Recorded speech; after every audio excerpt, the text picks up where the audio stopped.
And this is a realization that continues to unfold for me. When I was 22, if you asked me, what does money mean to me? I would have said, it's good and I want more. That's pretty much the level of intellectual rigor that I brought to the table on that one. And actually, I think a lot of people, if you put a challenge in front of them and they are achievement oriented, they're just gonna go get it. They may not think about why or how does this fit into the context of my rich life. They're like, you set a KPI, I'm gonna get that KPI.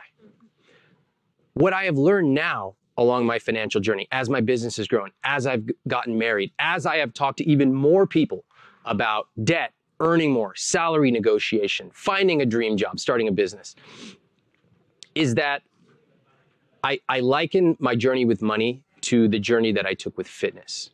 About 10 years ago, I decided to get more fit, and I started with a very simple reason, which was pure vanity. I was like, I want to look like that. And I think vanity can be a good reason to get started with something. But I think if any of us have done something that we got good at, whether it be an instrument or programming or a different language, you might start for one reason. What I found is that I ended up falling in love with the craft and the discipline to go every single day. And to know that, yeah, you might look a certain way, but that's actually a byproduct of all the work that you've put in every single day and perfecting that craft. Same with money. Whereas I used to go after money, now I realize that money's the byproduct of doing all the right things. And I actually remember this as recently as 6 months ago. We're on our honeymoon, and I love hotels. I keep a list of hotels that I want to go to, and like, I love them. And I remember we were staying at the last place on our honeymoon, and we were already happy because we're on our honeymoon and just having the time of our lives. But I remember being even more happy because I was at this dream hotel that I'd been wanting to stay at for years. And I was trying to figure out, why am I so happy, even happier than the baseline? And what I realized was being able to be there with my wife, but also be able to be there and not have to worry about, can we afford this? Or can we order room service? That meant that I had done all the right things for years. I'd showed up at work. I got a team, which is an amazingly talented team. We made the right decisions. We recovered when we made the wrong ones. And now this is the payoff. This is one of the rewards of our rich life. I would have never thought like that at 22. I would have said, like, what's in my Excel spreadsheet and what's in my account? That's just a number.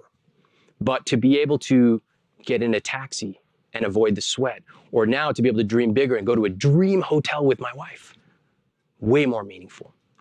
So I learned to go beyond just the dollar amount. And that is one of the key things that I want to encourage everyone here to take away. I'm going to show you how we do that. Remember how I said one of my philosophies is to spend extravagantly on the things you love, as long as you cut costs mercilessly on the things you don't. It's a word that you don't hear too much in the financial industry. Spend extravagantly? What are you talking about? You got to cut back. You know, again, 3 cents here, $3 there. That's a rich life somehow.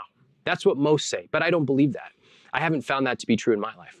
So I would like now to ask you to turn to the person next to you in just a second. And I'd like to ask you to answer this question. What is something you love spending money on? Not it gave you a smile, but something specific that you love spending money on. Tell them why. And for those of you who are willing to, tell them how much you spend on it. Let's do 60 seconds. I'll bring you back then. All right, let's bring it back. I want to hear from you. The room wants to hear from you. Put your hand up if you're willing to share, please. We've got mics going around. I want to hear, what is something you love spending money on? Let's get those hands up. Don't be shy. There's literally no wrong answer. It is only what you love. So we're going to get a mic over here. Meanwhile, let's get the mics. We've got one over there. Let's keep your hands up. We'll get the mics going around. Okay, over here, what do you love spending money on? Books. Tell me more. Why? Because I feel like I'm getting knowledge every time I buy one. I'm getting something very valuable in return. Amazing. Amazing. Do you have a bookshelf in your house? Yes. That's my dream. One of my dreams is to have a massive bookshelf in my apartment or house. I have something called a book buying rule. Ramit's book buying rule is, if you ever think about buying a book, just buy it. Don't agonize, don't debate. $10. Yes, it's self-serving. Somebody asked me in the back, they're like, were you rich before you wrote the book? I'm like, I make like 50 cents per book. That's not making anybody rich. That's not the point. I love that, and I love that books are your love and joy. They're one of mine as well. I also love taking the things that I love and putting simple rules around it. Why should you even debate for 2 seconds a $10 purchase, which can have an author's lifetime of work in it, and that can measurably change your life? Never think about it.